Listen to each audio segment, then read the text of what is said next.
For years, America's China policy was absolute garbage.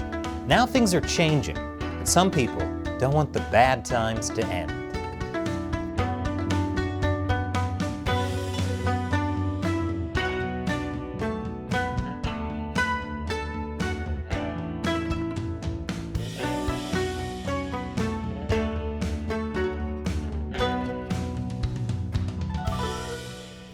Welcome to China Uncensored. I'm Chris Chappell. America's decades-long China policy is crumbling, and that's a good thing.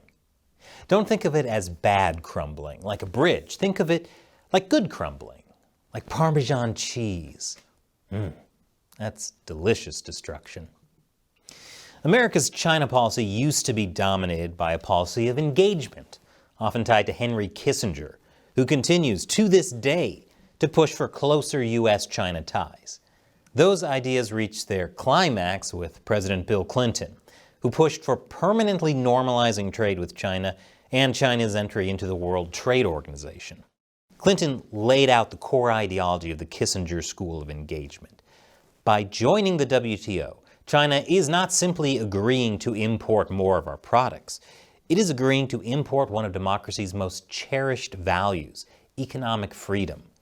When individuals have the power not just to dream, but to realize their dreams, they will demand a greater say. Now, more than 20 years later, how has that panned out? China did not become a democracy. If anything, the Chinese Communist Party has become a kind of techno-authoritarian regime, the kind that used to be relegated to dystopian sci-fi movies. Engaging with China has gutted the American manufacturing industry. China has hacked every major corporation in the U.S. Chinese state-sanctioned IP theft has cost the U.S. upwards of $600 billion a year. And China's massive military buildup threatens the security of the entire planet. But hey, Americans got to save some money on poorly made products, so it was worth it all in the end, right? This failure of the U.S. engagement policy is not a secret. According to a recent Gallup poll, a record low of 15% of Americans view China favorably. Not only that, but 66% of Americans view China as a critical threat to the U.S. I'd like this channel to take partial credit for that, but China acting like China is good enough to get those numbers. Congrats, CCP, you deserve it. And the great thing about democracy is that people's views determine how the government acts and what policies it creates. The U.S. is now limiting investments in China and cutting off China's access to chip technology. That's aimed at preventing critical tech from falling into the hands of China's military. And Congress now has a new bipartisan China committee specifically aimed at undoing all the damage caused by years of the engagement policy. Do you know how bad things have to get Congress to agree on anything? They're not even bipartisan on giving dogs treats. Some don't like that the dogs are begging for handouts. So obviously all the people who have been arguing for engagement with the Chinese Communist Party all these years are coming out and saying, yeah, we were wrong. Of course not. They're sticking to their guns and fighting back as hard as they can against any change to their beloved policy of engagement, including calling anyone who doesn't agree with them racist. I'll tell you more after this quick commercial break. Welcome back. People who have spent decades of their life devoted to the policy of engagement with the Chinese Communist Party are seeing their life's work crumble. And they're fighting back. According to China expert Matt Turpin, the explanation put forward by a number of these commentators is that U.S. policy has been hijacked by a tiny cabal of China hawks who are deeply nationalistic and anti-Chinese, and that Washington has fallen victim to groupthink and moral panic. Oh, is groupthink and moral panic what we're now calling it when folks are concerned about, genocide? But what about the bipartisan support for getting tougher on China? Well, actually, according to this opinion piece in the Washington Post, that's a problem. That's right, bipartisan agreement could mean they are falling prey to a collective delusion. I'm pretty sure that spy balloon was no delusion. I guess we all just imagined that, just like how we all imagined a time when the Washington Post used to have any credibility. This opinion piece laments that the bipartisan China Committee didn't have any of the engagement people there who would have advocated dialogue with Beijing to reduce tensions, which has always worked so well. Not to mention the fact there are so many places where the US and China can work together, like global warming. By work together, do they mean the US begging China to stop being the single biggest contributor to global warming, and China saying, get back to us in 30 years and we'll think about it? So what about issues like the Chinese Communist Party actively killing Americans by pumping the US full of fentanyl? Well, the piece argues that the China Committee's testimony about the threat from China wasn't so much wrong as it was one-sided and misleading. Yeah, it's not wrong, it's just misleadingly correct. I wish that argument worked in court. Objection, Your Honor. All that stone-cold, indisputable proof was completely one-sided. Guess we'll have to call this a mistrial. For example, completely unmentioned were all the benefits of trade with China. So many benefits. Not for Michigan auto workers or the American companies run out of business through China's IP theft, but it's been great for Amazon and owner Jeff Bezos, who also owns the Washington Post, which of course publishes pieces like this. Also, no one pointed out that China has been much more cautious in the conduct of its foreign policy than Russia. So true, Russia invaded a sovereign country. China merely constantly threatens to do the same by constantly sending warplanes near Taiwan. Good point. That's like saying we can totally be friends with the stalker threatening to kill somebody because it's not like they actually did it yet. The author says the real problem is the American people. The problem is that they are prey to hysteria and alarmism that could lead the United States into a needless nuclear war. Witness the unhinged reaction when a Chinese surveillance balloon drifted across the continental United States. Yeah, shooting down a spy balloon that was spying on U.S. military installations after it crossed the entire continental U.S. was so unhinged. Clearly, the American people are just lunatics frothing at the mouth, headed straight for a nuclear war. The author of this piece must be fun to interact with. Excuse me, would you mind wiping down the gym equipment after using it, please? God, why are you being so unhinged right now? I should also point out this piece never once used the words human rights, because human rights really aren't important when there's money on the line. Well, at least money for Jeff Bezos. Now, I'm not saying Bezos had anything to do with this piece, but I do find it interesting that the newspaper he owns chooses to run this kind of opinion piece promoting the engagement school. I am willing to say that Jeff Bezos doesn't care too much about human rights, though, specifically the human right to use the bathroom while at work. Although I guess technically you are allowed to go, you just better have good aim. But this is just the beginning. Wait till you hear what the official position of the New York Times is. I'll get to that right after the break. Welcome back. The U.S. public and government are getting tougher on China, and proponents of engagement with the Chinese Communist Party are fighting back. Here's former U.S. Ambassador to China, Max Baucus, not a fan of the new congressional committee. The new committee formed in the Congress on China is very anti-China. No, it's not anti-China. It's anti the Chinese Communist Party. And what the party has done, not just to America, but to the Chinese people, which he later admits in the same interview. Many in Congress say they want to split the party from the people, implying that maybe there should be an overthrow by the Chinese people of the Communist Party. Or no, that's not what they're implying. They're just countering the biggest propaganda line of the Communist Party. The CCP wants people to believe that there is no China without the party. The party is the people, which isn't really true. The party is the party. The people are the people. This is the modern Frankenstein is the doctor, not the monster. It's not that confusing. And here's what the people were saying in a recent protest. CCP, step down. Xi Jinping, step down. Of course, many of those protesters have now started disappearing.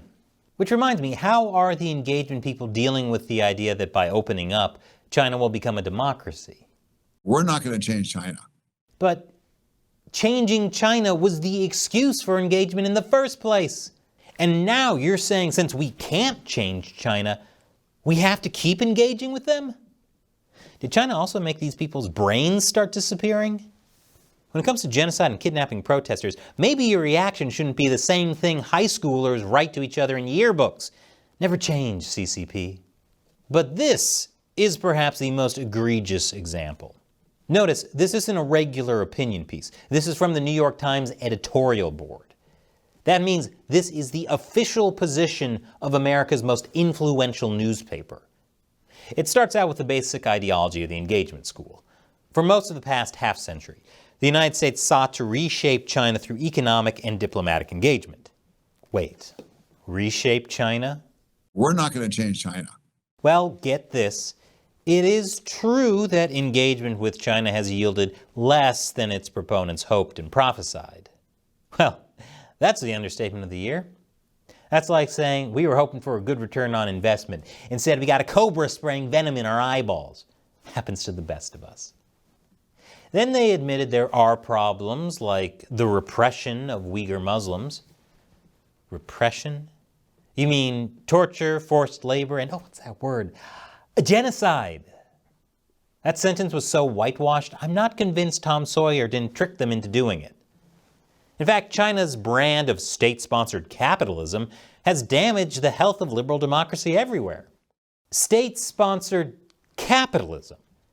You mean communism? Why is that so hard for the New York Times to say? In fact, the word communism or communist is never used once in the whole article.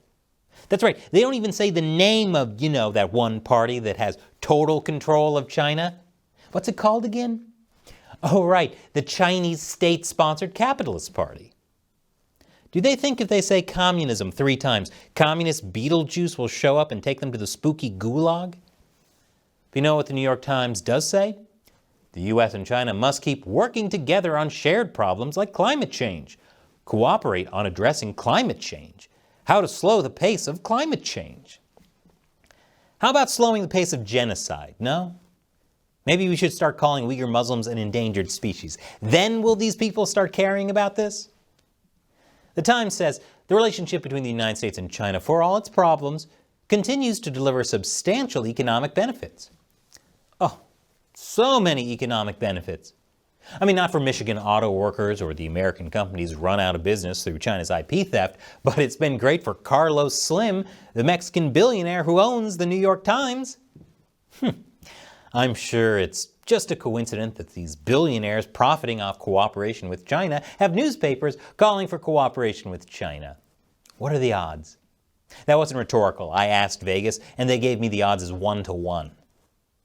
But is China even really a threat? By the standards of superpowers, China remains a homebody. Its foreign engagements, especially outside its immediate surroundings, remain primarily economic. Totally true. Like how China used money to interfere in Canada's elections. That's primarily economic. Or how Chinese banks are now handling almost all narco money in Latin America. Had a whole episode about that earlier this week. The idea that China is minding its own business is so totally wrong. I could devote an entire YouTube channel to it. Oh wait, I do. Remember, the New York Times is the same paper where editors told a reporter who wanted to do a piece on forced organ harvesting from prisoners of conscience in China, the issue was unwelcome at the New York Times. Of course, if we're talking about any other country besides China, the solution is to, of course, bomb the hell out of them. But according to the New York Times, at the end of the day, you know who's really at fault? America. Rather than try to trip the competition, America should focus on figuring out how to run faster. For example, through increased investments in education and basic scientific research. The idea is that America is really just fat and lazy. And rather than trying to improve itself, it wants to kill competition. That is not true. The reality is, the Chinese Communist Party has weaponized its economy to unfairly compete with and destroy the U.S. That's another topic I could do a whole episode about. In fact, I did. It's called Why You Can't Compete with China. I'll put a link below, but here's just one piece of it. China claims to be a developing country. despite being the second largest economy in the world. So it gets tons of benefits like cheap shipping to the US subsidized by US taxpayers. China gets to avoid the same kind of climate change rules that make it hard for US industry to compete, and China uses illegal tactics to outcompete the US in industries like steel and solar panels. This is not a case of America needs to run faster, and investing in basic scientific research won't really do much good when China will just steal the IP. This is like telling a marathon runner to just run faster when the person he's competing against is tied to him on a skateboard and shooting at his feet with a BB gun. Engagement has failed, spectacularly so.